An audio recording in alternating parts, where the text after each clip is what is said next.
Catus Maximus here. This is kind of a different kind of tool, but some people may actually use something like this in their shop. This is a jet made by the Oregon Spec Company out of Portland, Oregon. This is a bottle capping device, so it's designed to, and this is not a placement for Coca-Cola. They just have the easiest to find actual capped bottles, it seems.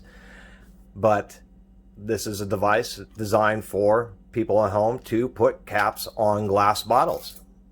And it's a real nice way to have things sealed up. I can certainly see this would be popular with people who like to make homemade wine and beer and maybe even moonshine.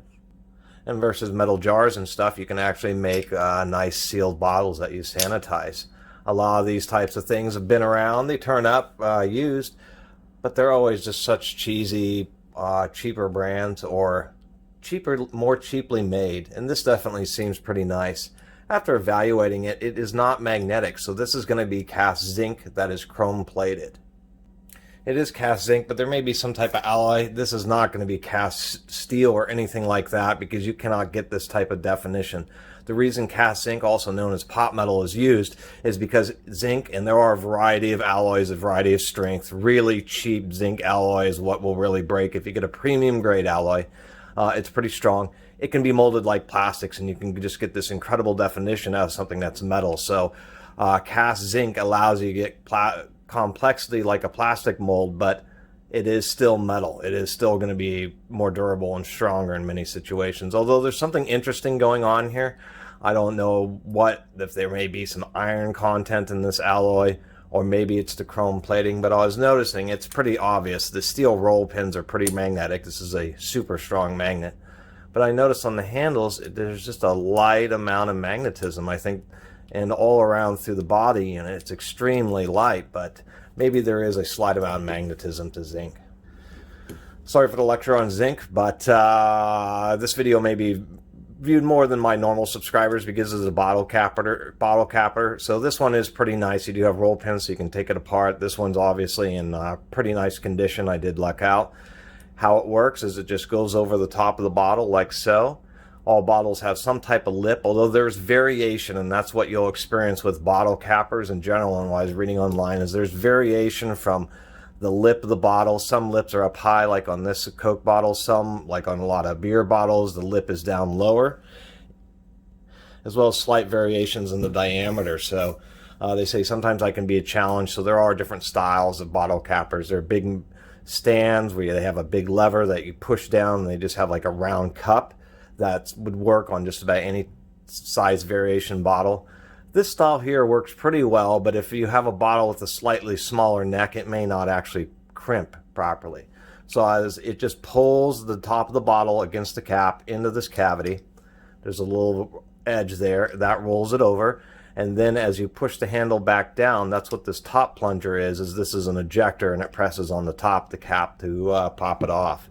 So let's get this cap off and see if I can't reseal this. I'll be real gentle and kind of go right around the edge. Try not to deform it too much. Bottle capping supplies just weren't anywhere. Not even at like a craft store or anything like that. Maybe I didn't look at the right places, so I didn't get that cap off super great. Soda in the glass bottles where it's at, because you don't have those weird coatings and aluminum. So we'll take a little chance here and see if we can't recap this. We'll just put that on top, do its thing. And so this doesn't feel like it totally wanted to sink down to full depth because of the narrow lip on this bottle. It did get the lid back on to where it won't pop off, but it wasn't able to sink all the way down, so we can still see the curve here on this. And so I'm pretty sure this particular lid is not sealed. I'm going to try this again. So I went to my neighbor's. I actually don't drink, so I had to go to my neighbor's to get a beer bottle. You can see that this lip is further down than it is on the Coke. Put a little bit of water in here. Let's see if it works a little better. And so the whole point of this is you just have to be careful about bottle styles. But when you get one of these nice cappers, see, that seemed to seat properly. A nice little pop. Let's see if it leaks out. There you go. So people with their, I'm actually surprised with the lid that was pried off, that I straightened out and then just recapped, having a proper depth neck, that worked out. So if you're somebody who likes to put the cap back on the bottle of a beer, this would be a great tool to use for that. Really, a simple solution would just be to carve out a couple of pieces of steel which have this little arc and like a little fork to compensate for any short neck bottles. Anyway, I think these bottle cappers are pretty neat, and when you have the right style bottle, then they work, you know, perfectly.